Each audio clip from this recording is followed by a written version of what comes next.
NAMM 2018. We're talking with Pete Celli at the Strymon booth. And Pete, what's your relationship with the company?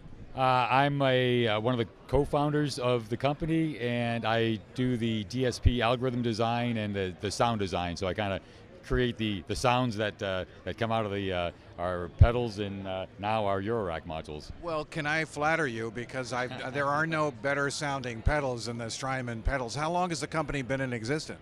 Well, we started, our company started in 2004. Our company is Damage Control, and Strymon was a product line that came about later on. So we've been doing this for a long time, and prior to that I'd been working for Line 6 and Alesis, so I've been starting in 1989. I was my first job in the music industry, electronics music industry. So I'm kind of a veteran, I guess. So where does the name Strymon come from? Well, Strymon is the father of the muse of music in Greek mythology. Yes. That sounds all right. Get it. I often am wondering, where do the names come from? That's just a perfect name then. So how do you conceive of a pedal? Do you look at the market and go, hey, there's an opening there? Or do you say you look at the market and go, hey, everybody's doing it not so well, we can do it better?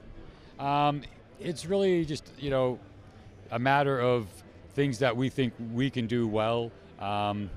It's a fine line. You don't want to be chasing something, or it's really like you kind of look at your own strengths and what you think you can do that will be of benefit to the music community. And it's like, if regardless of what's going on out there, if you think you can provide some value in some area that can stand out, so we've really kind of approached it a little bit organically.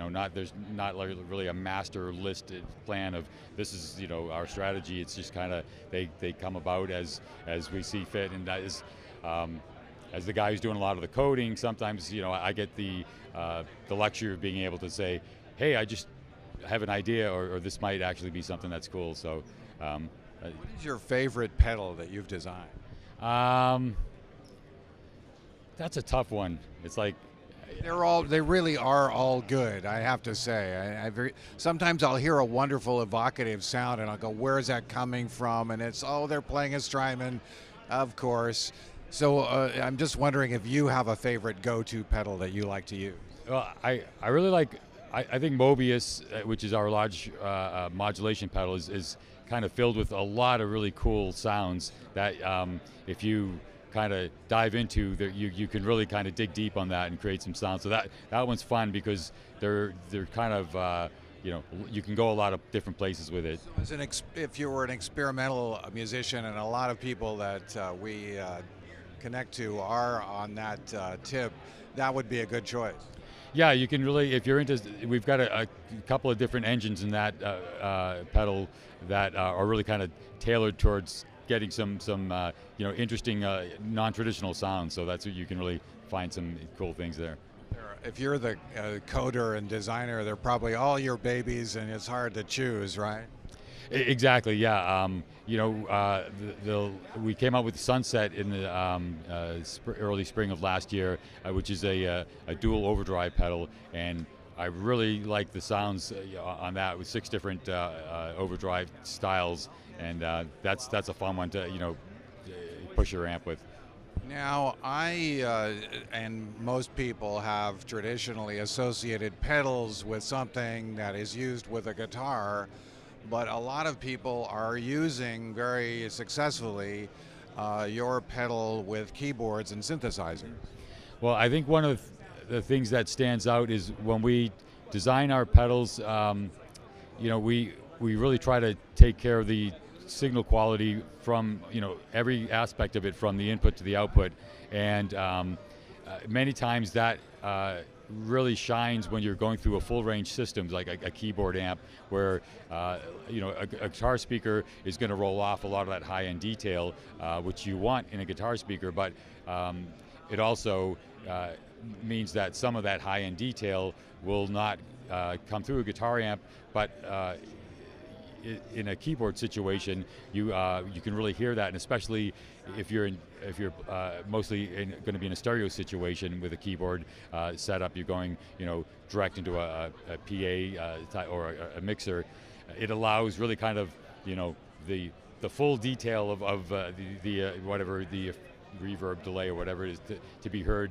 And I think that's why keyboard guys are also, guys and girls, I should say, are also drawn to our pedals. Yeah, and your pedals do seem to have a richness of sound that you would associate with some high-end rack gear like an Eventide H8000 or something like that. Is that very consciously done in the design process? Yeah, I mean we use like high quality converters and high powerful signal processing chip, and all these things allow us to try to really craft sounds that aren't compromised. That's really just from the first day has been like the goal of what we do.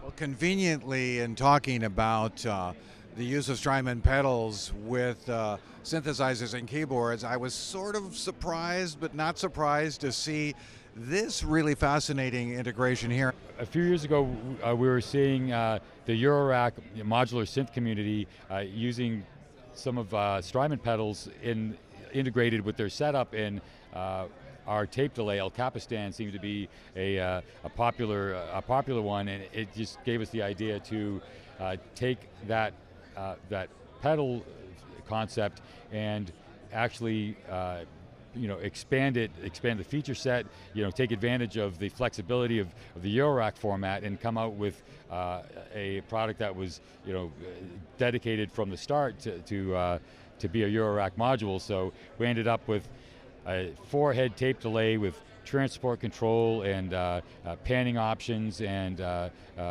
independent feedback and playback levels. We kind of broke the speed of the machine is kind of independent of you can tap in a delay and then vary the speed of the machine, and breaking out the bottom row of tone controls there.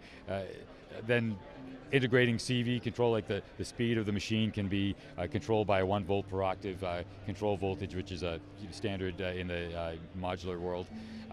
We've got CV control of the transports. You can place the heads in different configurations, including a shift configuration where they're running at varying speeds to create rhythmic pitches. There's really like a lot of cool features, and we're excited to get it out into the modular community and see all the creative and crazy things that those folks can do with it. This is similar to a product that you announced previously. Have I got that right? Yes. 2 years ago, we had a prototype. It was named Generalissimo, and we received some feedback from that, and it was like kind of a bit of a test the waters, and we went back and expanded that concept of that original prototype to become what is now Magneto. We just entered Dieter Depfer upstairs yesterday, and it was I have to say, this is just so perfect. This is like, this actually looks delicious to me. And I mean, this is designed for that market, and so it fits in the modular synthesis, and this. To have Strymon quality in that context, and to be able to mess up or distort or to regenerate the sound, just sounds like exactly what's needed. I'm hoping this is as brilliant as it seems to be. Well, I hope so too. Our website went up about a week ago, and we've got some example videos that show some of the ranges of possibilities. And we did spend a lot of time crafting the sound, the way it kind of overdrives when you turn up the record level, the way it saturates when the repeats are turned up. Yeah. And we have this other module that we hadn't announced, but it was originally just going to be a prototype. But this one, yes, it's the AA1, and what it is it's a simple utility, but kind of powerful. It integrates the pedal world and the Eurorack module world. If you have a Eurorack system and you want to integrate your pedals, you know that the levels are very hot coming out of Eurorack synthesis. So you can pad that level by 18 dB, go into your pedal, come back out, and then it amplifies it back up by 18 dB to be back into Eurorack level, and it's stereo input and output. Or if you're a guitar player that wants to enter some of the world of Eurorack effects, you can plug your guitar into the input. It'll kick up that guitar signal by 18 dB, so now it's working at signals that work better with the Eurorack equipment, and then after it gets processed, come back out, padded down by 18 dB, then it goes back into your pedal system or into your amplifier at guitar level. So it's kind of a two-way street amplifier, attenuator, simple concept, but actually kind of a useful tool that we think is going to help modular and pedal communities communicate. Looks extremely useful. This is an unprecedented level of flexibility and more complexity as well than any other Strymon product. And just for the creative musician, it just looks like the perfect thing to bring to the market at this time. I mean, what kind of reaction have you had from modular synthesis? We've had a very positive reaction, so we're pleased because we know that you're correct. Like, this is the the most ambitious or featured and kind of wide open possibilities, but that's really what the modular synthesis is really all about. You don't want limitations. There really are no mistakes to be made.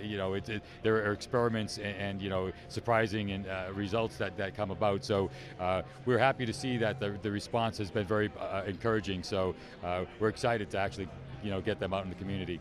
Trying to remain objective, but I'm pretty enthusiastic, and of course I'm going to have to buy one of these too. Thank you very much. But so this is for keyboard synthesis or modular synthesis.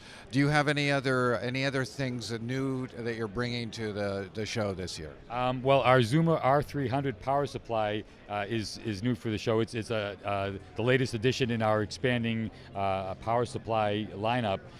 The R300 was specifically designed as very low profile. It'll fit under pedal train Nano with clearance.